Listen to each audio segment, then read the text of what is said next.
Olá, pessoal, é um prazer estar aqui com vocês e os convidados e parceiros incríveis que a gente tem no Medtech Talks, esse espaço onde a gente busca discutir tendências, discutir o futuro, pensar os impactos da saúde, na medicina, as melhorias todas que a gente pode gerar com esse movimento.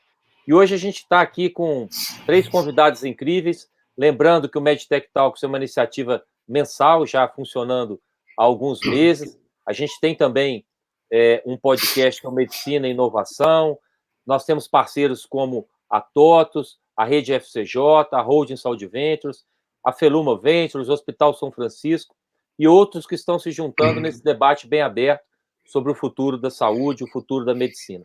Bom, sem meias palavras, eu quero já começar aqui fazendo uma rápida apresentação de cada um dos convidados, e aí peço que a gente faça uma rodada de que eles mesmos se apresentem, e a gente começa a nossa conversa sobre medicina baseada em valor, pagamento por performance, como a gente aterriza esse futuro que já chegou. O Rogério Pires é uma das pessoas que nos ajudou a pensar o Hub Saúde, um dos primeiros que eu convidei para ser parceiro, é o Head de Health da TOTUS na América Latina, uma pessoa de tecnologia que está pensando isso todos os dias, desenvolvendo soluções incríveis. O Guilherme Berardo é co-founder da SAMI, uma startup sensacional que está bombando aí na região metropolitana com esse novo paradigma de saúde, também um cara mergulhado nas questões de tecnologia. E o Dr. Marcos Galasso é um médico especialista que está sempre presente aqui para nos ajudar a pensar esse futuro. O Dr. Marcos é um cirurgião torácico, clinical fellow de uma grande organização canadense, então mora no Canadá, conhece profundamente as características canadenses de uso desse modelo e também é founder de uma startup, a Imigramed, né? Então, bem-vindos a todos. Vou pedir aí na sequência para Rogério, Guilherme e Marcos se apresentarem para a gente começar esse papo. Tá, vou começar aqui, já que você foi o primeiro a ser anunciado, né, Fábio? Novamente é um prazer estar aqui, né, nesse Medtech Talks, somos parceiros aí de alguns eventos, a gente sempre está aqui com vocês.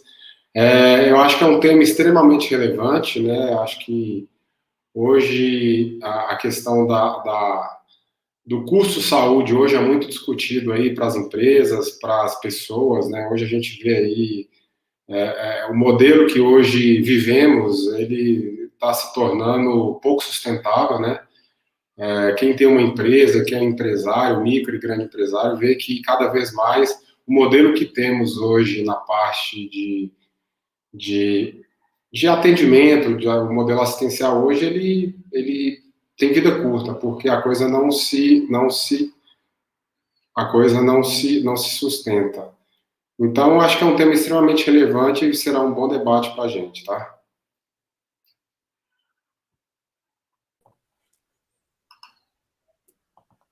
Opa, deixa eu... Fábio, posso falar aqui minha vez? Por favor, eu estava falando no mudo, clássico aqui dos eventos online. Vai lá, Guilherme. Boa, obrigado. Bom, primeiro, obrigado pelo convite, fazendo uma breve intro aqui. Sou Guilherme Berardo, cofundador da SAMI, sou empreendedor aqui de terceira viagem, 100% empreendendo no setor de saúde. Comecei a minha carreira no setor em 2008, eu montei a primeira rede de hospitais de longa permanência no Brasil, chama Clínica Premium Care. Hoje tem 8 hospitais em São Paulo, a gente faz cuidados paliativos, hospital de transição e longa permanência clássico, né? Mas é o longa permanência clássico no modelo brasileiro com suporte semi-hospitalar, então aquele perfil de paciente que não teria, do ponto de vista clínico, né, a possibilidade de estar dentro de um ambiente domiciliar, e ele já está num nível de complexidade mais abaixo do que um hospital portaria, né? Seja abaixo de um nível de UTI ou semi-UTI, né? Já seria um perfil de pacientes para a gente. Então, montei esse negócio em 2008, fiquei como executivo até 2014, depois eu montei um outro negócio de atenção primária, que acabou não dando certo, Então, eu estou falando de pagamento por performance, né? Quando eu comecei a Premium Care em 2008, eu já fazia pacotes e não sabia o que eu estava fazendo. A única coisa que eu sabia naquela época, porque eu vim do mercado financeiro, eu trabalhava num banco, e a única coisa que eu analisei quando entrei no setor eram DRS de hospitais, né? E DRS de hospitais, eles pareciam como distribuidores de materiais e medicamentos, e não era um DRE, que era a entrega de serviço tinha a ver com aquela receita, né?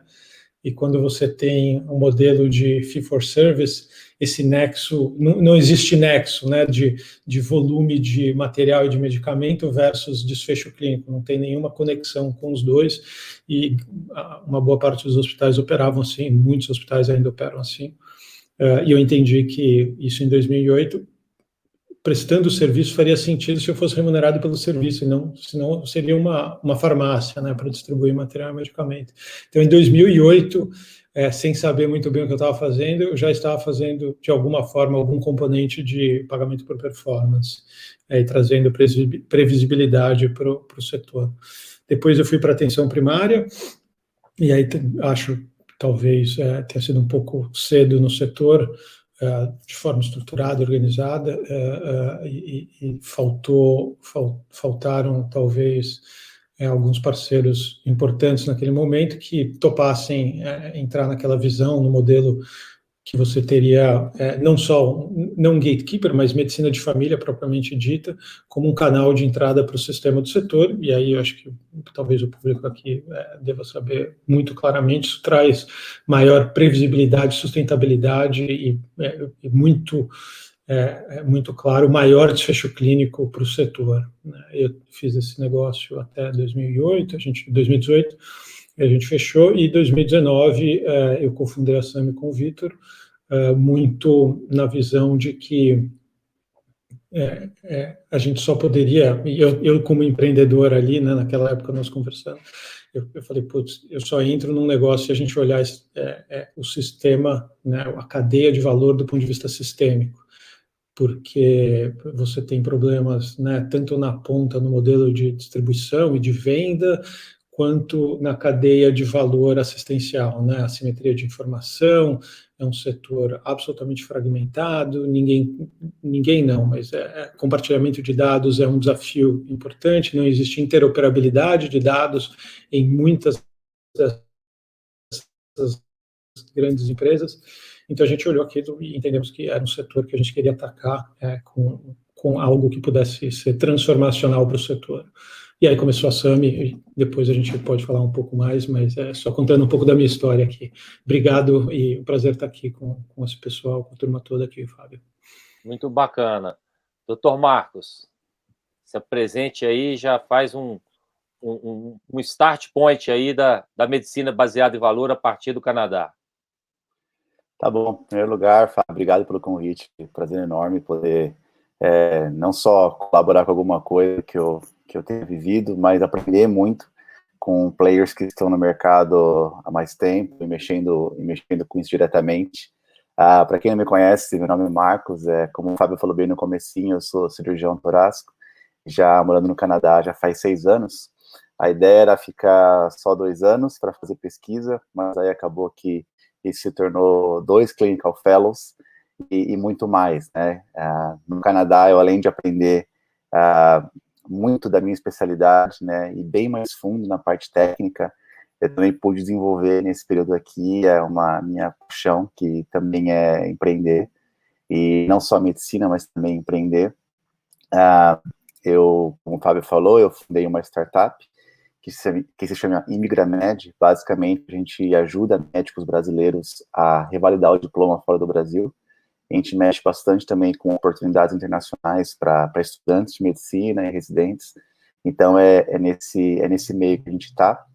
Aqui no Canadá, eu pude ver 2 coisas que são muito legais e talvez um pouco diferentes do que eu vi quando estava no Brasil. Eu sei que esse panorama tem mudado, mas no Canadá, enquanto eu estava trabalhando full-time com pesquisa, eu tive a sorte, vou dizer assim, de estar numa hub de inovação que se chama MARS, M-A-R-S.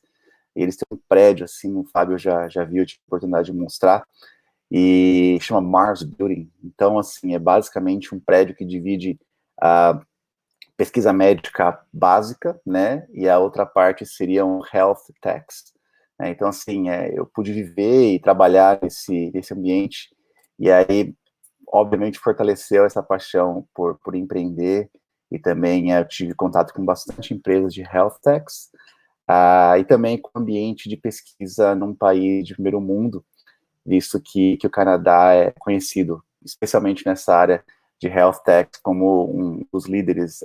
Então, assim, uma experiência marcante, né? E depois, na parte clínica, né, trabalhando como Clinical Fellow, eu fiz o Clinical Fellow de cirurgia torácica geral avançada, que é basicamente para aprender novas técnicas cirúrgicas, especialmente robótica e outras técnicas de cirurgia minimamente invasiva, então bastante relacionados com tecnologia, e depois transplante de pulmão e ECMO, que especialmente o ECMO virou meio que um assunto da moda no Brasil nos últimos meses, né, porque alguns famosos ficaram em ECMO, mas Toronto, para quem não sabe, é um dos maiores e melhores centros, tanto de transplante de pulmão quanto de ECMO do mundo inteiro. De transplante de pulmão, by far, assim, especialmente é o maior e mais, é o centro que faz mais procedimentos no mundo inteiro, então é uma honra enorme, né, poder estar aqui e aprender, e de novo, né, feliz de poder dividir alguma coisa com vocês. Só para, como o Fábio pediu, para iniciar o assunto, a gente pode começar falando do Canadá. A minha experiência no Brasil, como eu falei, a última experiência clínica foi há 6 anos, então talvez muita coisa tenha mudado, e eu espero, de novo, aprender com vocês como que está o panorama atual do Brasil, mas no Canadá, eu acho que é um sistema muito interessante, talvez a principal mensagem inicial dessa conversa é que é um sistema que ele é híbrido, né, então o sistema canadense de saúde é um sistema público, majoritariamente público. Cerca de 75% de todas as ações de saúde do Canadá são feitas, financiadas pelo setor público. O setor público canadense, ele é chamado de Medicare, é um nome semelhante aos Estados Unidos, mas é completamente diferente de como funciona. Eu costumo brincar que é um SUS que deu certo, já que ele é um sistema baseado em políticas públicas e financiado majoritariamente pelo governo federal e organizado pelos governos estaduais. Ele é mais descentralizado que o brasileiro, mas na perspectiva do pagamento das instituições, da remuneração das instituições e dos honorários médicos, eu acho que é bastante interessante, porque eles têm esse sistema, como eu falei antes, que é híbrido, em que você tem um sistema que você é remunerado tanto num baseline, uma espécie de salário, quanto fee for service, né, como foi falado na abertura. O fee for service é fortíssimo no Canadá, e tem muita gente que apoia, tem muita gente que é contra o fee for service, mas o pagamento por performance, ele de fato está um pouquinho mais atrás do que os Estados Unidos, mas especialmente nos grandes centros acadêmicos ele já acontece, né? Então é algo que, aliado às tecnologias, especialmente tecnologias de monitoramento das condições de pacientes, especialmente pacientes crônicos, você consegue ter o acompanhamento desses pacientes de uma forma um pouco mais remota, aliada à tecnologia, e também os indicadores, né, não só de produtividade, mas de qualidade, eles são mais bem monitorados e também recompensados, né. E aí, talvez a última coisa que eu fale nesse início seja que a base de tudo isso é uma integração de todos os sistemas, né, em que qualquer médico, basicamente, do sistema público pode ter acesso a resultados anteriores de qualquer paciente que passou pelo sistema público nos últimos 15, 20 anos. Então, talvez essa seja a base de funcionamento ou o que faz esse sistema funcionar, tá? Então, obrigado aí pela participação, espero aprender muito com vocês. Marcos, muito bacana, né? E só para quem está acompanhando, né, a gente não deixar de enfatizar, né, o Marcos, ele, entre uns procedimentos básicos, assim, simples de transplante de pulmão, ele também ajuda os médicos a emigrar para outros países. Então, é um cara, assim, bem tranquilo, né, com tarefas de de pouca complexidade. Traz essa riqueza de um sistema muito diferente, a gente conversou disso no podcast, porque lá o médico ele se credencia e ele recebe um valor por procedimento, mas ele não é um funcionário público. É muito interessante o sistema de remuneração do Canadá. E já o Guilherme também tem uma história muito forte na tecnologia e no mercado financeiro, e que trouxe isso para a ousadia, né, de tentar, assim, eu acho que criar um negócio novo é a maior disrupção. A gente brinca, né, Guilherme, que a disrupção é a sua capacidade de olhar para onde todo mundo está olhando e enxergar o que ninguém viu. Só que da beleza da frase, para você gerar uma receita escalável num sistema que repele essa iniciativa, assim, eu aplaudo muito a Sami e as startups que estão trabalhando nisso, porque também o mercado não está esperando, né, Guilherme? As operadoras começam a fazer algumas modelagens nessa direção. E o Rogério também, por seu lado, já desenvolve pilotos de pagamento por performance e medicina baseado em valor. E eu queria, então, para a gente abrir um bate-papo, e vamos na forma de uma segunda rodada, mas fiquem à vontade para intervir na fala do outro de uma maneira bem tranquila. Fábio, eu tenho uma pergunta para o Marcos aqui. Se a gente, antes de, não sei se você vai introduzir um outro, que era só um follow-up. Eu já passo para você, na partida, fazer essa pergunta. E é exatamente o aspecto que o Marcos trouxe da perspectiva do prontuário integrado, né? O Guilherme estuda isso no Big Data, Analytics total ali. Cara, se você pudesse ter um prontuário integrado no SUS e na iniciativa privada, você ia economizar, eu e o Marcos falávamos disso antes, assim, bilhões de dólares em exames desnecessários, em mais conforto no diagnóstico feito pelo médico, mais conforto do paciente na perspectiva terapêutica, e é assustador essa atomização do sistema de saúde. O Guilherme tentou medir um pouco as palavras, mas é uma ausência quase completa de interoperabilidade, onde cada organização se sente o centro do universo, né?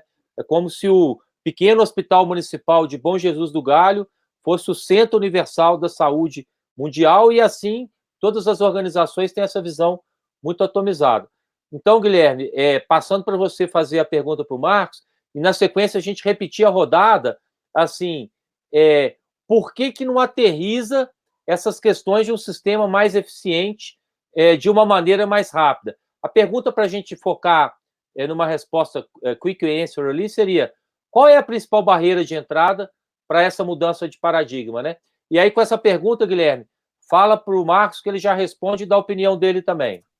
Eu vou conectar, então, que a minha pergunta é absolutamente conectada com isso, que tem a ver com essa velocidade de adoção pelo sistema.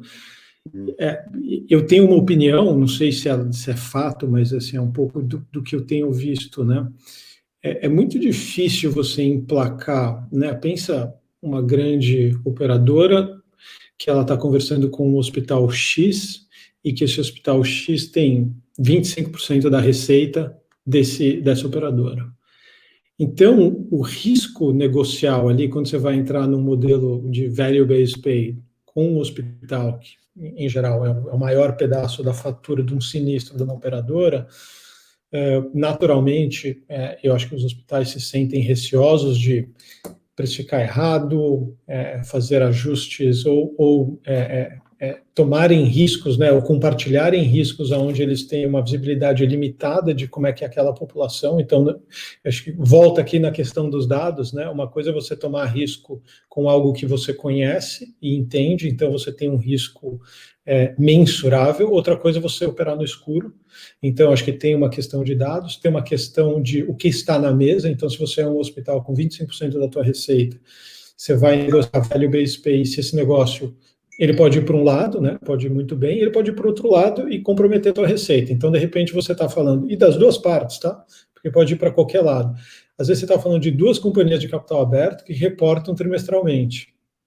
É uma bela de uma sinuca, Fábio. É uma bela de uma sinuca. Eu estou aqui inferindo mais ou menos um pouco do que me parece ser a percepção do que acontece aqui no mercado brasileiro. A gente, do lado da Sami, nós temos algum nível de dificuldade, sim, também, algum nível. A gente tem bastante dificuldade, não é algum nível, não. Temos bastante dificuldade em empurrar o tema também. Mas o que nos surpreendeu positivamente é pelo nosso tamanho. Então, o risco na mesa para um hospital que a gente esteja negociando, vamos pensar no modelo mais sofisticado de value-based pay. Se errar, a minha base é muito pequena ainda, então eu não causo um estrago potencial no faturamento dessa rede, ao passo que uma grande operadora pode, né? E, de novo, pode ser, ou a operadora pode tomar o prejuízo, ou o hospital tomar. Então, os dois são de capital aberto e ninguém. Não, calma, eu não posso tomar esse risco. Para a gente tem tido, talvez, um pouco menos de resistência. E aí, eu vou linkar aqui com a introdução do Dr. Marcos, né?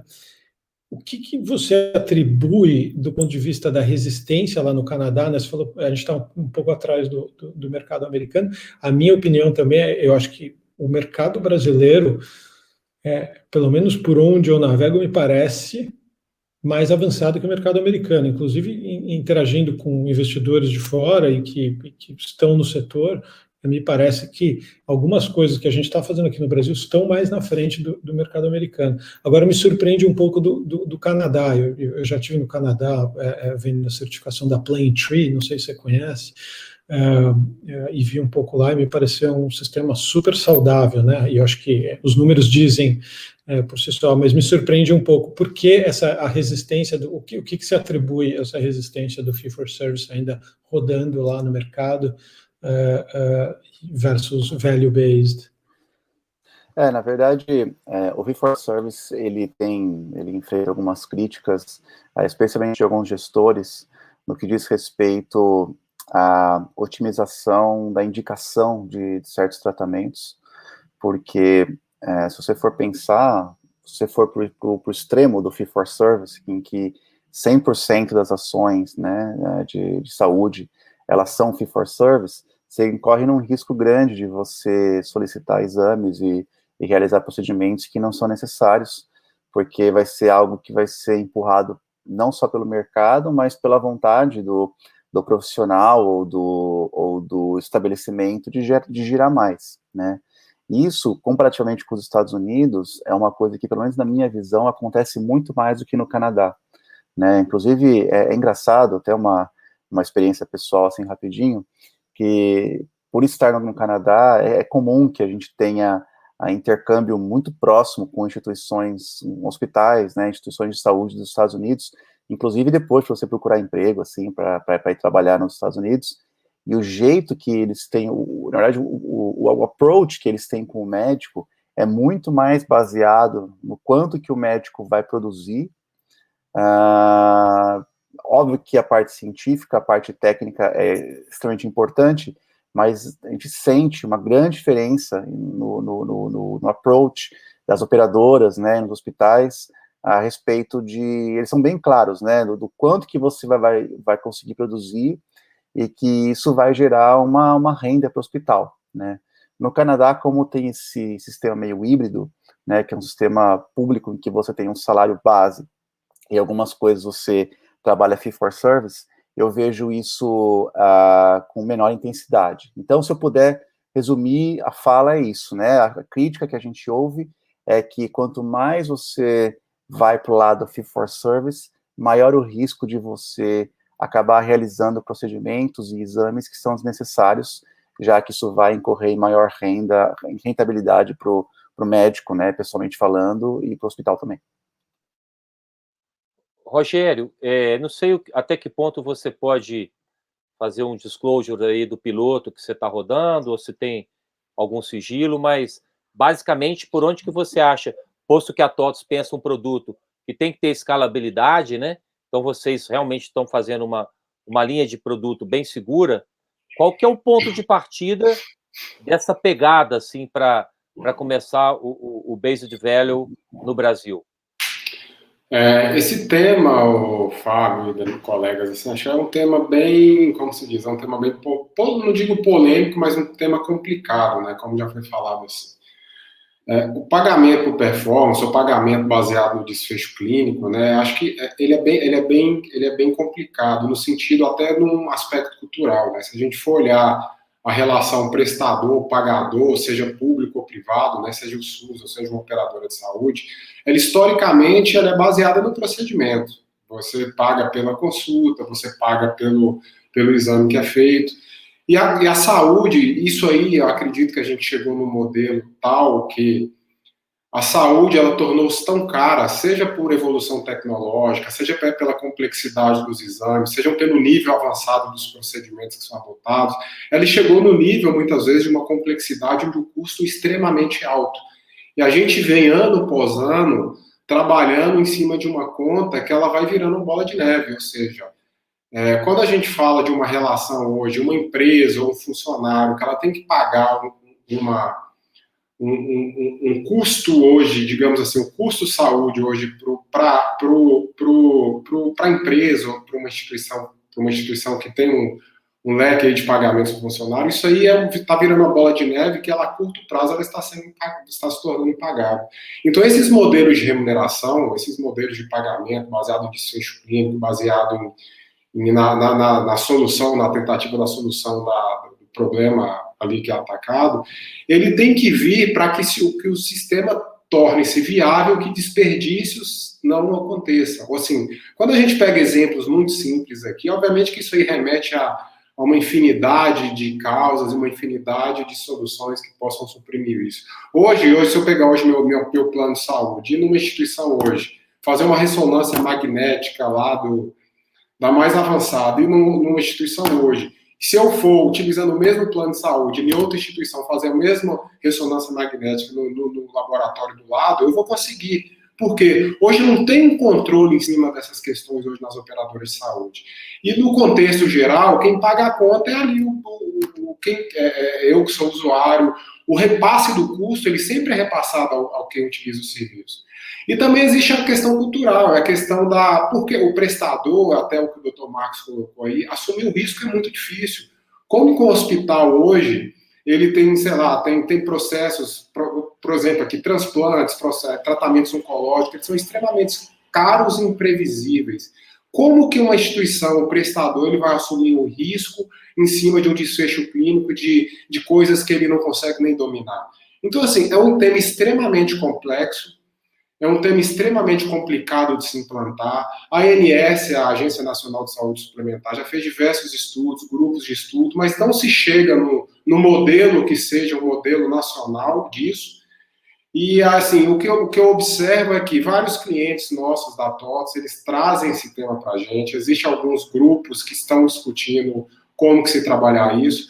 E eu acho que o que a gente tem hoje em andamento de algumas operadoras de saúde, que são os nossos clientes, a gente vem trabalhando com pilotos, ou seja, determinada operadora, ela cria alguns prestadores que estão dispostos a trabalhar esse contexto, né, define pacotes de processo, pacotes de desfechos clínicos, no qual ele consegue trabalhar de uma forma com esse modelo, para que gradativamente isso vá evoluindo junto a esses prestadores, evoluindo em determinados outros desfechos, outros tipos de tratamento.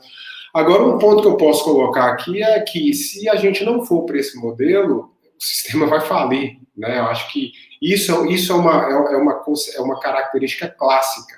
A inflação médica, como é chamada, obviamente não tem nada a ver com médico, é só uma conotação que é passada ao custo do sistema de saúde, ele é muito acima do que a gente tem de índices de inflação hoje em dia. Então, assim, se a gente não encontrar um modelo no qual o prestador ele é remunerado pelo desfecho, a curto prazo o sistema ele é insustentável.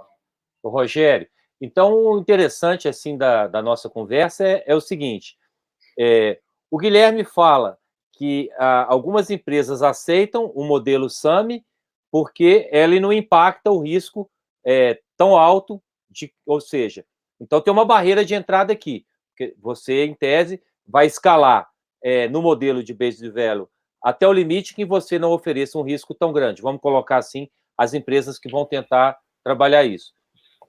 O Rogério traz também a perspectiva de pacotes e a perspectiva do plano corporate, né? Que é a saúde suplementar ali, talvez eu acho que hoje é 26% desse mercado de saúde, que é uma fatia muito expressiva, e que as empresas talvez sejam um fator, pela inflação médica, pelo alto custo que isso se tornou para a competitividade de algumas empresas, a atração de talento requer uma oferta de saúde generosa, as empresas começaram a olhar o custo da gestão dessa operadora, porque o custo médio por paciente, ela está descobrindo que ela está pagando uma conta cara demais, que talvez não seja dela.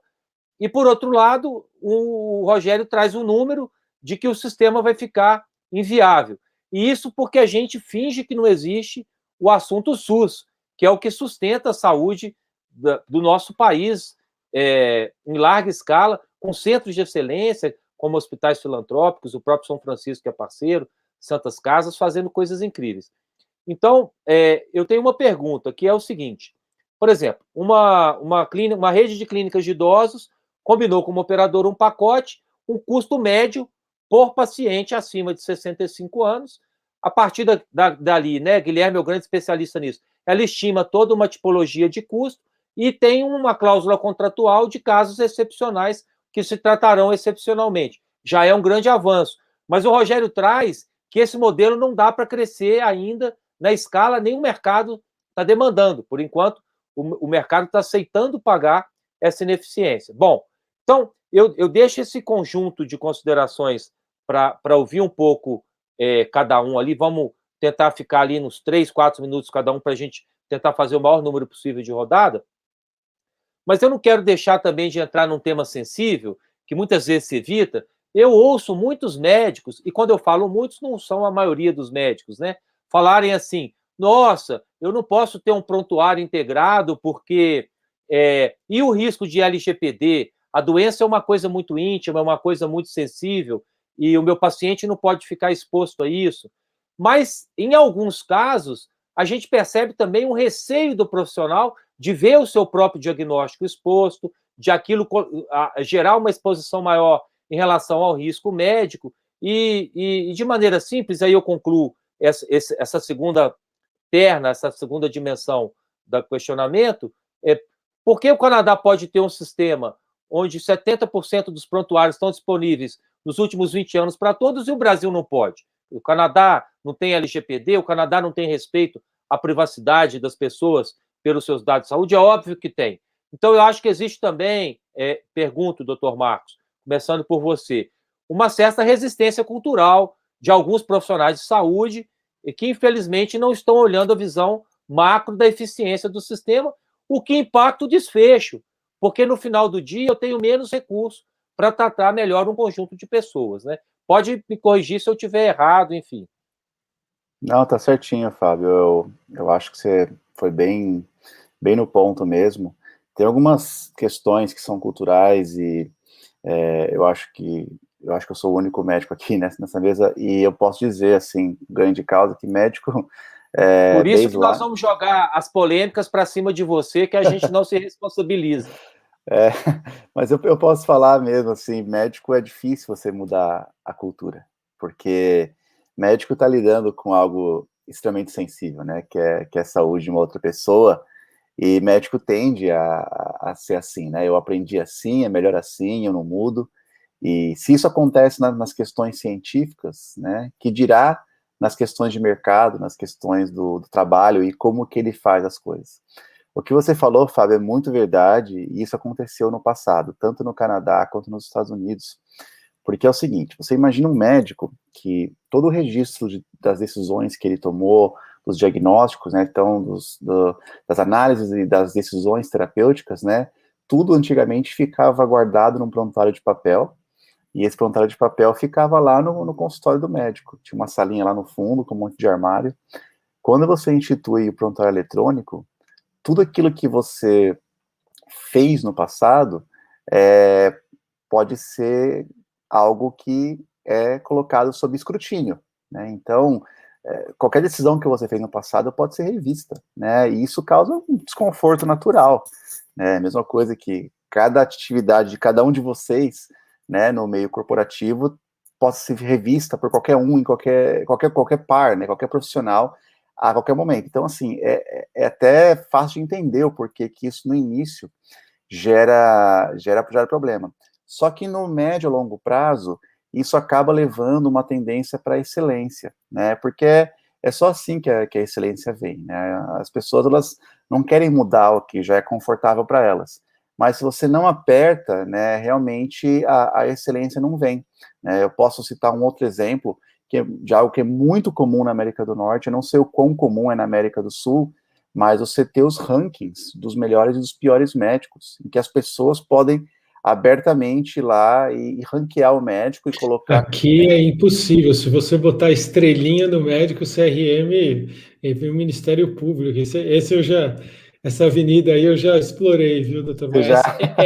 Mas assim, concorda que isso é tão básico, né? Eu acho que para o nosso planeta, desculpa te interromper, mas eu acho assim, super relevante esse negócio, né? Assim, por que você não pode ter um NPS não precisa nem ser desfecho clínico, mas a mera avaliação de quem passou no médico, né? Você tem alguns sites que fazem, mas eu acho que o CRM não gosta muito disso, não. A operadora você consegue, né, Guilherme? Mas o prestador não, né? Eu consigo internamente, eu consigo ver, mas eu não posso divulgar, que assim, não faz sentido, né? Assim, do ponto de vista de consumidor, né? Você gostaria de informar quem são os médicos com a melhor avaliação, e eu teria a capacidade, inclusive, de dizer desfecho clínico, mas o CRM tem aqui algumas dificuldades aqui, né? Não, eu concordo.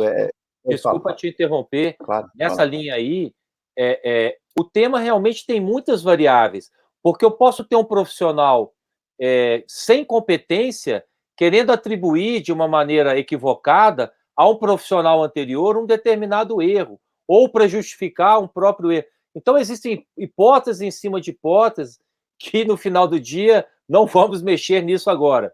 Né? Mas aí, Fábio, eu vou naquilo que o Rogério falou, que até um certo nível de complexidade, isso daí não acontece, porque, por exemplo, vamos pegar a doença da moda, que é o COVID, né?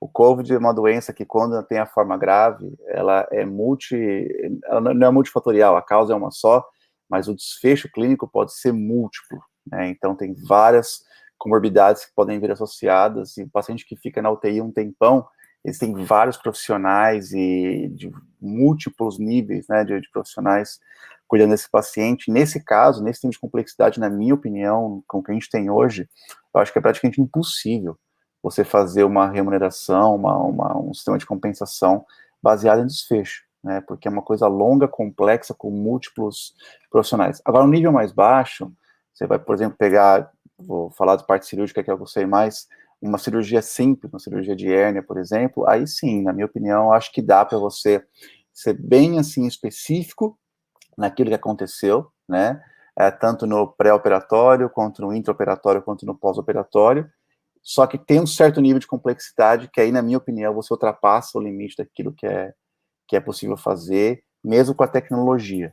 né? Então, eu acho que isso é importante ser falado, e eu concordo com o Rogério nisso daí. Rogério, alguma consideração?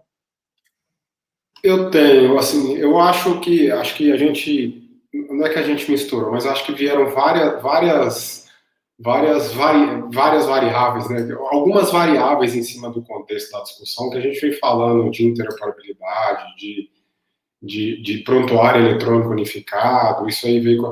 Assim, o que eu entendo do tema, o Fábio e demais, eu acho que é o seguinte, eu acho que a nossa grande dificuldade, acho que o doutor aí foi bem... A gente não quer entrar em polêmica, né, mas sem dúvida, assim, o modelo ele não evoluiu mais no Brasil, eu acho que é uma questão, existe uma resistência do prestador. Porque, assim, vamos lá, ele vai ganhar menos, isso é um fato, e ele vai ter que ser mais eficiente. E assim, é muito hoje conveniente para um prestador, não, faz X exames. Hoje, assim, a gente controla contas médicas, porque a gente gerencia, a gente vê questões de operadoras aí, assim, a gente controla contas médicas, a operadora, ela controla a agulha da injeção que é feita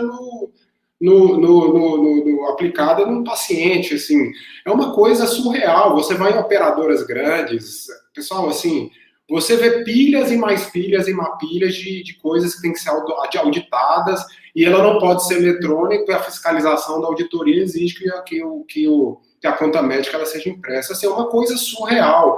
Eu acho que essa coisa vai evoluir, eu acho que isso vai ser drivado pelo pagador. minha opinião, tá? Isso vai ser gravado pelo pagador. As operadoras, elas vão ter que impor isso, porque elas que são, assim, digamos assim, as mais afetadas em cima do contexto, porque essas questões aí que a gente coloca aqui são os outliers, né? Os que geralmente geram um custo adicional no procedimento ou no desfecho clínico, quem paga a conta é o pagador. Então, assim, no geral, eles vão ditar regras, assim como o SUS vai definir as regras. Eu acho que a gente não pode esperar o ambiente ideal, com interoperabilidade, com prontuário eletrônico, com toda a tecnologia, porque a gente, pessoal, assim, vamos ser realistas também, né? Quantos por cento de hospitais hoje no Brasil ainda trabalham com prontuário e papel, como o Dr. Marcos colocou aqui? Eu sei que a gente tem clientes na parte de prestadores também. Prontuário eletrônico no Brasil não é uma realidade massificada. A gente não podemos colocar o cenário que a gente vive nos grandes centros como um cenário que é usual no interior do Brasil. Então, assim, a gente não pode esperar o modelo ideal para a gente emplacar um modelo de pagamento por desfecho clínico, pagamento por performance. E, assim, isso tem que vir, eu acho que, assim, tem que vir, eu acho que vai vir do pagador, seja o pagador no mercado privado, que eu sei que vários já se movimentam para isso, várias entidades de cooperativas médicas já trabalham com isso, operadoras já têm o seu modelo, e seja via SUS para o mercado público. O SUS tem estudos sobre isso, e isso vai vir mais cedo ou mais tarde de uma forma positiva, porque, de novo, o sistema está se tornando inviável. Bom, e por isso que eu sou realmente um entusiasta, né? Tenho uma paixão aí pela cultura startup, de iniciativas como a do Guilherme, a Sami, a Alice e outras, porque realmente é um ato de coragem calculada, né? E aí, Guilherme, eu queria que você colocasse assim, qual é o seu principal drive de expansão agora, quais são os desafios que você tem para crescer e a sua visão dessa velocidade, dessa aterrissagem nesse pedacinho da pista do aeroporto, como o Rogério está falando, porque realmente falta Wi-Fi, falta equipamento, falta software, falta um conjunto de coisas, né? Eu começar aqui eu acho que eu tenho a decisão de entrar nesse setor, né, e montar. A gente tem 2 produtos na SAMI, né, que é a SAMI Services, que a gente faz atenção primária digital, e a operadora, né. Eu acho que é um risco incalculado aqui, Fábio, de entrar no setor, né, de empreender. Você sempre otimista, né, sempre achando que as coisas são execuíveis, às vezes dá certo, outras não, né. Na minha última experiência acabou não dando, mas continuo aqui tentando empurrar o setor. Mas eu queria só conectar aqui, né, algumas coisas, né. Você falou como é que a gente faz expansão do nosso negócio, e eu vou conectar isso com a nossa visão do setor. Porque para a gente não faz sentido se a gente for expandir um modelo de negócio, e pegando muito do que o Rogério trouxe aqui, falando da sustentabilidade do setor. A gente tem um setor que tem inflação médica 19% ano a ano. Você pega os últimos 5 anos, tem uma notícia bem conhecida da Valor Econômico que prêmios para empresas, né, o PMS, todas as empresas PJs, né, subiu 158% nos últimos 5 anos, porque 19% vezes 19%, né, esse negócio, ele vai, essa conta ela não para de subir, e essa conta no final ela chega na empresa, né, assim, quando você fala de fonte pagadora, no final do dia é a empresa que contrata a operadora de saúde, e a operadora repassa aquele custo. Então tem uma pressão muito clara hoje das empresas, né, então você vê um movimento de grandes empresas fazendo atenção primária. Acho que tem um caso da Ambev, super clássico, né? A gente já conversou bastante com eles, super resultado, mas estão olhando, né, um pedaço lá, né? Você tem que olhar o sistema inteiro, mas só olhando aquele pedaço já trouxeram resultados espetaculares. Para a gente, nesse momento, né, na SAMI, a gente está, aliás, só te corrigindo o comentário inicial, a gente está lançando na região metropolitana dia 1º de junho, por enquanto a gente só está na cidade de São Paulo.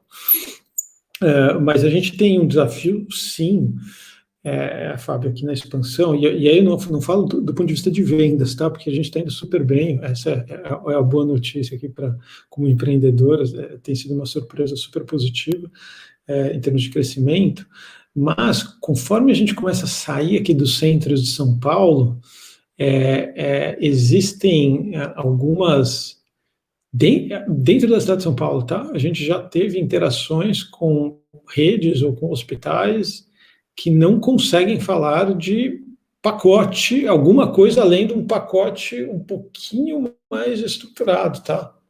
Então, assim, para a gente, ao mesmo tempo, no começo, eu já estou no setor faz 12 anos, mas você está sempre em contato com algumas redes específicas, tal. E a gente começou a espalhar pela cidade e navegar assim alguns lugares mais distantes de que eu tinha mais contato recorrente, e a gente foi encontrando instituições que a gente realmente não estavam remotamente preparados para ter esse tipo de discussão. E para a gente é um desafio, né? Porque muito da nossa proposta de valor, e aí acho que é algo que a gente faz bastante diferente na SAMI, a gente tem um modelo com a medicina de família como modelo de entrada para o setor, né? Então, assim, o nosso percurso assistencial tem um gatekeeper obrigatório, o nosso desenho operacional também não permite que o membro navegue pela rede sem acessar, e o nosso produto, ele é registrado dessa forma. Então, a gente consegue ter a visibilidade do nosso indivíduo navegando dentro da rede, né, em qualquer momento da jornada clínica dele, porque a gente entende que isso é sustentável. Mas, para que esse pacote de coisas, né, a interoperabilidade de dados entre todos os parceiros, para a gente ter a capacidade de ver ao vivo o que está acontecendo dentro de um parceiro com um membro nosso, a qualquer momento do dia. Então, tem que montar todas essas capacidades. Tem os desafios de LGPD, mas eu acho que só um ponto importante aqui, nós, né, como operador, e a gente presta serviço na atenção primária, a gente tem a base legal sobre isso, né, do ponto de vista de LGPD, que é, eu preciso entregar, assim, o nosso objetivo como operadora é entregar maior desfecho clínico para o nosso membro, de forma sustentável. Então, quando a gente fala isso, eu tenho que empacotar um monte de coisa. Então, eu tenho que olhar para LGPD, eu tenho que olhar em Value-Based Pay, eu tenho que olhar, certificar que em grande parte a minha rede vai estar em Value-Based Pay, senão eu vou andar daqui 24, 36 meses e eu vou estar passando o mesmo reajuste que quem eu estou me propondo a competir vem passando nos últimos 20 anos. Aí eu não consegui fazer nada. Então, para a gente expandir com prestadores que a gente consiga ter conversas, e aqui, ainda longe de conversas de compartilhamento de risco, assim, de verdade, né? Eventualmente, na atenção primária, secundária, laboratório, a gente já consegue fazer algumas coisas um pouquinho mais sofisticadas, mas com hospitais a gente ainda não conseguiu fazer nenhum modelo, assim, extremamente avançado. Mas eu acho que o que corrobora isso também é, do nosso lado, eu consigo ter uma visibilidade maior do meu membro. Então, eu consigo ter mais informação clínica, consigo ter mais dados, então consigo ter algum nível de previsibilidade, eu consigo ver o desfecho clínico mais claro, porque o meu membro está numa jornada mais ou menos, aliás, mais ou menos, não, eu tenho visibilidade inteira dessa jornada, porque ele não fica navegando numa rede fragmentada sem coordenação de cuidado. Perfeito. Então, eu consigo observar desfecho clínico e eu consigo voltar para esse parceiro e falar, ó, teve desfecho clínico. Por quê? Porque eu estou acompanhando ele, estou todo dia com ele. Ô, Guilherme, desculpa, pode concluir, porque eu tenho uma pergunta nessa linha aí. Não, então, assim, o meu ponto é assim, eu preciso casar a expansão da companhia com parceiros que me compartilhem da mesma visão comigo para a gente poder trazer sustentabilidade para o setor, senão a gente não vai conseguir entregar a nossa missão. Então, tem um super desafio aqui no nosso caminho. Sim, sim, e o ponto é esse, exatamente essa cadeia de valor interrompida, né? Eu quero trazer 2 exemplos aqui para a gente botar na nossa conversa. Uma cooperativa médica do interior de São Paulo, compartilhando comigo como está desenvolvendo uma plataforma de telemedicina que é muito diferenciada. Cara, isso virou white label, virou uma commodity, e a diretoria médica está achando que a tecnologia de uma plataforma de telemedicina é que vai resolver o problema de sustentabilidade dessa cooperativa médica. Você tem um problema daquele universo do mundo corporativo, saúde suplementar, de cooperativas médicas, porque você tem uma promessa de volume por remuneração constante, ainda que numa estabilidade mais baixa, e agora os vikings chegaram na porta do castelo e estão ali numa gestão de custo, Rap Vida, Notre Dame, Intermédica, enfim, tudo isso jogando no chão. Então, você tem uma contradição na essência do modelo de cooperativa médica que busca se readaptar. E paradoxalmente, e eu quero aqui trazer já para a gente caminhar para a parte quase final aí da nossa conversa, sem ser a última parte, a questão das health techs, Você tem uma outra cooperativa médica no sul do Brasil que já está trabalhando telemedicina com um médico na Bolívia, fazendo o atendimento lá naquele estado. Quer dizer, que é uma disrupção absurda em termos de cultura, né? Mas o ponto central é os modelos de negócios inovadores têm uma habilidade de enxergar o dinheiro, mantendo a governança, respeito às regras, à lei e aos aspectos médicos, e eles estão empurrando o mercado para outro lugar. E aqui eu quero trazer a questão das health techs, né? A gente, quando criou a Saúde Ventures, no modelo de Venture Builder, era para permitir o crescimento do early stage. A gente brinca que é permitir o bezerro virar novilho, e depois o novilho virar um boi forte, ou um leão, enfim, robusto no mercado. A gente sabe que existe uma barreira muito grande de entrada na saúde, então criar uma startup de saúde não é como criar uma startup do varejo, uma startup do agro, não que seja fácil para ninguém, mas existe uma barreira de entrada muito mais alta no segmento de saúde, e a gente tem feito um movimento de emular, né? Rogério da TOTS também com o Index, o Instituto de Desenvolvimento Exponencial, e outras grandes iniciativas de hubs no Brasil nesse caminho. Nós acreditamos que as health techs do early stage, as mais maduras, elas vão contribuir fortemente para esse push que a gente está falando do sistema, até ele chegar na via pública, que é o sistema SUS, ainda mais sujeito a pressões corporativas, digamos assim, de todas as partes, né, desses elos dessa cadeia. Então, eu queria fazer essa rodada agora, pedindo a leitura de vocês, né? Marcos tem uma leitura do ecossistema canadense, Rogério a partir do ecossistema TOTS e a visão profissional dele, e Guilherme também mergulhado um pouco nesse mundo. Cada um de vocês participa de debates, de lives, e vamos trazer um pouco assim, de uma maneira realista, tá? Podendo criticar também, dizer que não é bem assim. Qual o lugar das health techs nessa mudança de paradigma que já começou? Vai lá, Marcos. Tá bom, posso começar. Eu acho que as health techs, elas podem gerar soluções para, não tudo, mas muitas coisas que a gente está listando aqui como problema, né, como coisas que o Brasil ainda não tem. Por exemplo, a telemedicina, ao mesmo tempo que você consegue ter uma plataforma de comunicação encriptada entre médico e paciente, você pode, na mesma plataforma, ter um prontuário eletrônico, né? Então, é basicamente uma questão de encriptar a informação. E, além disso, você pode ter soluções em que o cliente não precisaria estar presencial na clínica ou no hospital para todo e qualquer atendimento, né? Então, isso economizaria tempo, né, e economizaria espaço para você reutilizar os espaços. Então, eu acho que a tecnologia ela pode solucionar esses problemas e depois ser usado como métricas para você medir a performance do médico e também a performance das instituições, não só em termos de hard skills, né, da parte médica mesmo, mas inclusive de soft skills com scores, né, de ranqueamento através de scores da qualidade do atendimento, não só da parte médica, mas também da parte pessoal. Rogério. Esse tema aí até me brilha os olhos, Fábio, porque na minha concepção, tá? Eu acho que a tecnologia é a solução para as nossas perguntas.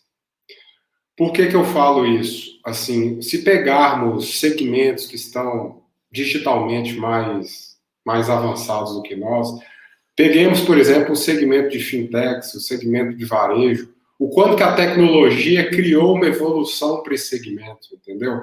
Eu acho assim, o segmento de fintech, segmento bancário, quem imaginar hoje que o Itaú ou o Bradesco queria ser ameaçado por uma fintech que foi criada lá, sei lá, 5 anos.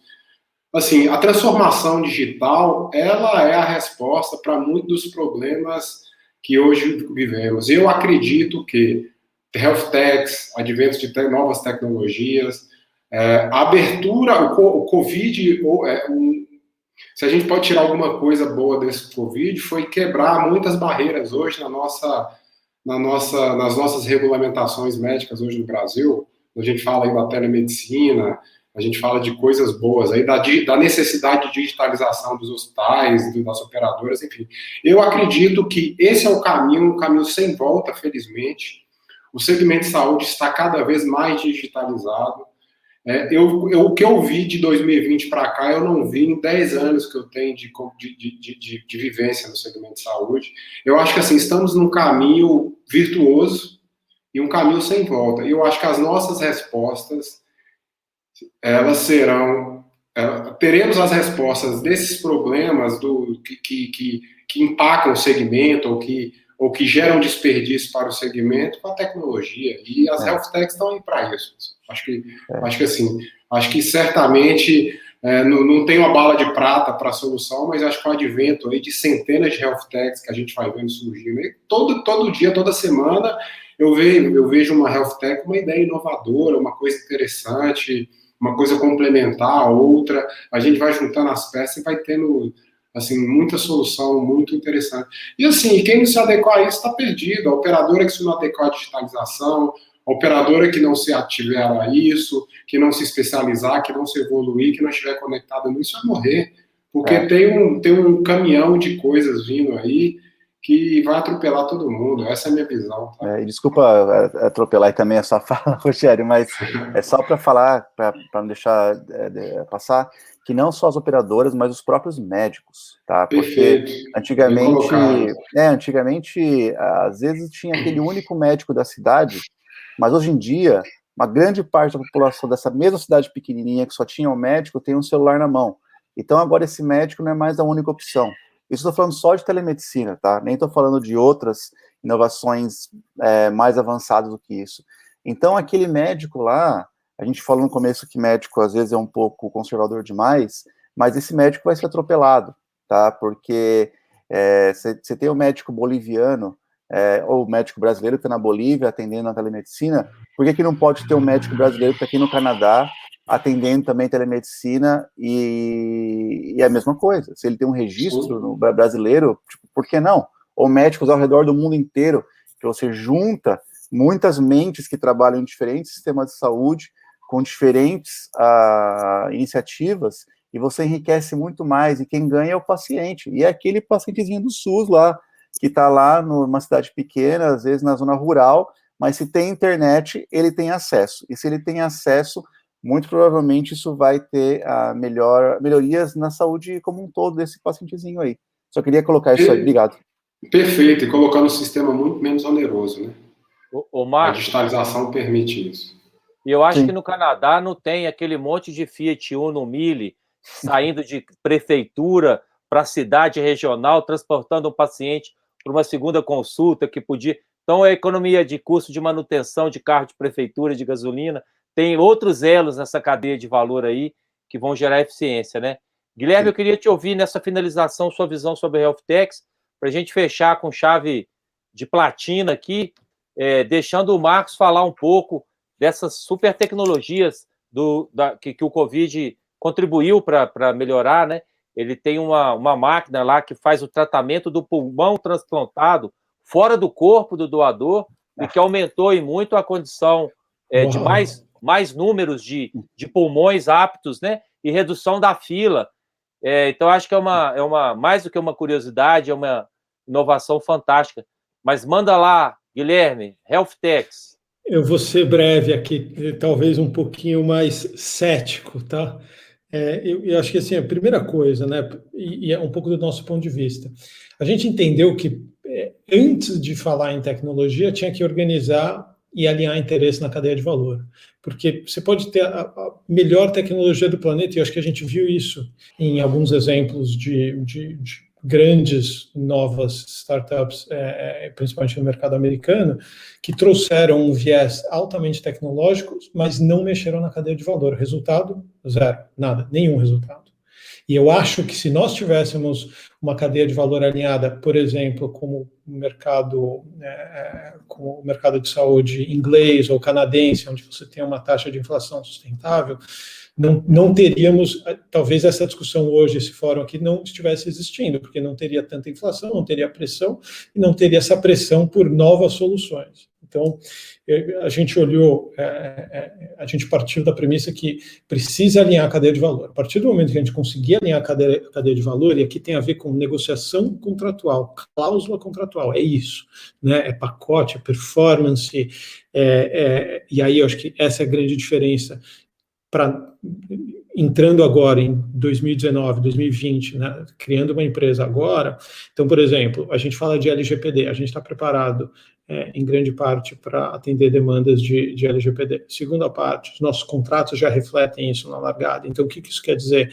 Quer dizer que eu tenho base legal para usar dados, eu tenho acordos de conjunto mínimo de dados e troca de dados com parceiros, que talvez, se você pegar um player na indústria tradicional, para ele conseguir todos esses contratos de novo, ele precisa recomeçar do zero, né? E aí é uma negociação muito complexa. Quando você precisa de algo adicional do teu prestador, ele vai usar alguma alavanca de valor para negociar, e esse negócio para, né? Ele demora muito tempo para ser realizado. Então, a gente nasce com um stack de tecnologia, uma capacidade de tecnologia nova, nascemos com uma cadeia de valor alinhada, então não é que a gente está botando tecnologia numa cadeia de valor desalinhada, porque aí o resultado, e a gente viu isso no mercado americano, é próximo a zero. Né? Não adianta você botar um monte de tecnologia se a cadeia de valor continua cada um atirando para um lado e sem nenhuma relação com o desfecho clínico do paciente. Então a gente está sempre olhando como é que eu aumento o desfecho clínico aqui. A única chance de fazer isso é estar todo mundo trabalhando na mesma direção para o paciente. E é não para o paciente, mas com o paciente. Eu acho que essa é uma visão importante, olhando principalmente na atenção primária, que é algo que a gente empurra muito como um pilar central nosso. Outro ponto, a gente tem, junto com... Então, eu falei um pouco do lado do prestador, né? Conjunto mínimo de dados, compartilhamento de dados, isso, né, contratualmente. E do outro lado dos membros, é a anuência para a gente poder usar os dados de forma benéfica à saúde dele. E aí você tem uma série de consequências aqui, né? Tem questões regulatórias, tá? Mas eventualmente eu posso falar de precificação dinâmica, eu posso trazer incentivos para um comportamento mais saudável. Então, tem uma série de coisas, e essa infraestrutura de tecnologia que nasce no ano 2020, e acho que o Rogério deve conhecer bastante isso, ela é radicalmente diferente de alguém que está com 30 anos de tecnologia. É completamente diferente. Eu mudo, não eu, né, mas o nosso time muda coisas dentro da companhia em 24 horas. E que, eventualmente, dentro de uma infraestrutura de tecnologia de 30 anos atrás, isso aqui demora 3 meses. E nem é implementável, é até dentro da organização.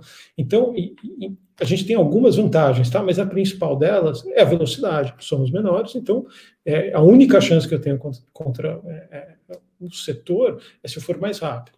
E aí, acho que nós somos muito mais rápidos. Também acho que nós temos também acho, não, isso é uma certeza, né? O nosso stack de tecnologia é diferente e algumas das coisas, das alavancas principais de valor que a gente acha que vai transformar esse setor em algo mais sustentável, a gente implementou na largada. Não é que a gente, pelo menos é a nossa crença neste momento, pode ser que daqui 10 anos a gente olhe para trás e fale, não, precisa mudar isso aqui. Então, existe uma grande chance de que boa parte das coisas que a gente está construindo agora, elas vão levar em conta todos os erros que o setor veio causando ou sofreu, né, nos últimos 10, 20, 30 anos e que trouxe essa discussão de sustentabilidade. Então, as principais alavancas nós estamos atacando. Então, percebe que a gente nasce com uma infraestrutura nova e com uma cadeia de valor alinhada. Então, eu acho que a gente tem uma chance legal aqui de fazer um super trabalho no setor, trazer mais sustentabilidade para o setor e, assim, categoricamente trazer melhor desfecho clínico para os nossos membros, que esse é o nosso objetivo número 1. E a gente entende que a boa medicina coordenada, integrada, ela é menos custosa. A medicina é custosa, de qualquer forma, né? De qualquer ângulo que você olhar. Mas a boa medicina, ela é menos custosa do que a má medicina. A má medicina é extremamente custosa. Eu acho que o Dr. Marcos deve saber isso, de cor salteado, deve ver isso muito no Canadá e no Brasil, né? Eu acho que um número assustador do nosso setor é que 21% do custo de saúde no Brasil é fraude, desperdício ou abuso, né? 21% no setor de centenas de bilhões é muita coisa, né? Então, acho que tem muito espaço. Isso é muito bacana. E esse dado é assustador, realmente. Eu não conhecia os 21%. Muito legal, porque a SAMI ela tem esses dados de uma maneira muito clara, né? Eu só queria trazer na sua visão, Guilherme, o seguinte pensamento. Estamos lidando com um ecossistema de negócios com base em premissas que eu acredito que mudarão. E o que eu quero dizer? Na hora que eu pego o DASA, Fleury, Redditor, Notre Dame Intermédica, United Health Group e alguns grandes players, né? DASA e Fleury, especialmente, se tornando um super ecossistema de um marketplace mega ultra de ofertas 360 graus. Tudo dentro da saúde suplementar. É mais ou menos como o Uber e o táxi, mas vejam bem o que eu quero dizer, que eu não estou me referindo a nenhum desses como o táxi, mas na perspectiva do modelo. A lei dizia que você tinha que pagar 120 mil reais de concessão de uma placa que o poder público te dava para poder você dirigir. E o Uber não podia. Foram lá e mudaram a lei. Acabou. Qual é a lei em mudança aqui? Cara, e se o poder público não tiver que sustentar com grandes compras o SUS, mas poder dar um voucher ao cidadão que vai usar toda a metodologia SAMI, saúde primária, para um modelo de remuneração completamente diferente do atual, e esses 25,75, eu vou criar um novo mercado onde novos entrantes, o cidadão tem voucher e novos modelos de negócios absolutamente disruptivos sob a perspectiva da base vão permitir o florescimento de coisas absolutamente novas, e aí quem estiver na frente como vocês, talvez daqui a 10, 15 anos, realmente vai dar um salto. Então, eu quero o frame, né, o framework com que a gente enxerga o mercado hoje é uma janela que pode ser ampliada, e eu acho que a gente nunca deve perder isso de vista por tudo que a gente já viu da mudança, e o ciclo da mudança está cada vez mais curto, né? Eu faço essa observação para renovar a minha convicção e esperança de que novos entrantes vão fazer coisas incríveis, e na hora que tiver uma simbiose dessas pessoas no poder público, em poder de decisão, no governo federal, no governo estadual, com a coragem de chamar médicos conscientes e líderes para um processo de revisão por melhoria no desfecho, como você bem colocou, Guilherme, que é o foco, cara, eu acho que nós podemos viver revoluções fantásticas ainda do bem, né? Mas, caminhando para o fim, que a gente já passou aqui 7 minutos da hora programada, eu não queria deixar de perder aí o Dr. Marcos, trazendo algum trends, né? Canadian trends aí, Dr. Marcos. Não. Eu acho que tem algumas coisas acontecendo aqui, mas honestamente falando, tem muita coisa boa acontecendo no Brasil. Eu vou ser bem franco com você, Fábio. Depois que a gente começou a conversar, eu comecei a ir atrás do que está acontecendo no Brasil, e realmente tem muita coisa boa. Não só nessa questão da gestão, na questão da telemedicina que a gente falou, o prontuário, de você usar a tecnologia para você otimizar os honorários e você pensar numa forma mais eficiente, né, o atendimento médico e também todo o sistema de saúde. Mas o que eu vejo, assim, na verdade, acontecendo mais na América do Norte, é o uso de devices, né, de aparelhos que eles são usados como se fossem extensão, né, do corpo do paciente, e eles ajudam a você fazer um monitoramento em tempo integral, 24 horas por dia, 7 dias por semana, e isso tem várias implicações clínicas práticas, não é só uma coisa que é fancy, uma coisa que é legal, assim, porque é um gadget. Mas, por exemplo, posso citar um exemplo da minha especialidade. Você pega um paciente que está na lista de transplante, e esse paciente, às vezes, né, transplante de pulmão, e esse paciente, às vezes, precisa de oxigênio, né? Então, se você tem um gadget que seja reliable, né, que você possa confiar nos dados, esses dados, eles vão sendo colocados no sistema 24 horas por dia, 7 dias por semana, e antes mesmo que o paciente tenha sintomas, você pode saber que a tendência está em você diminuir, por exemplo, a saturação de oxigênio, ou então aumenta a frequência cardíaca e a temperatura corporal, que pode vir a ser uma infecção que o paciente nem sentiu ainda, né? Então, tem uma enfermeira, isso acontece no hospital que eu trabalho, que é o Toronto General Hospital. Tem uma enfermeira que tem um projeto piloto, né? E a gente viu que realmente você diminui muito as complicações infecciosas. Isso para dar um exemplo só de gadgets que podem ser usados. Tem vários gadgets para frequência cardíaca.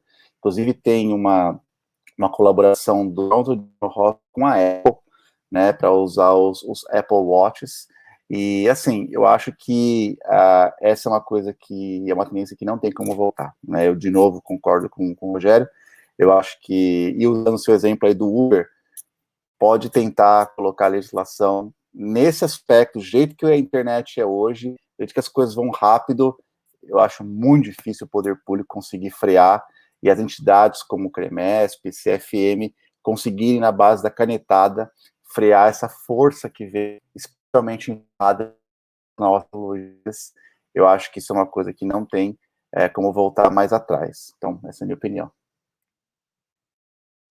Bom, pessoal, super obrigado. Eu acho que a gente teve um papo de muita qualidade. Eu estou muito feliz porque as sinapses que a gente gera, né? Eu, particularmente, aprendo demais nesses momentos.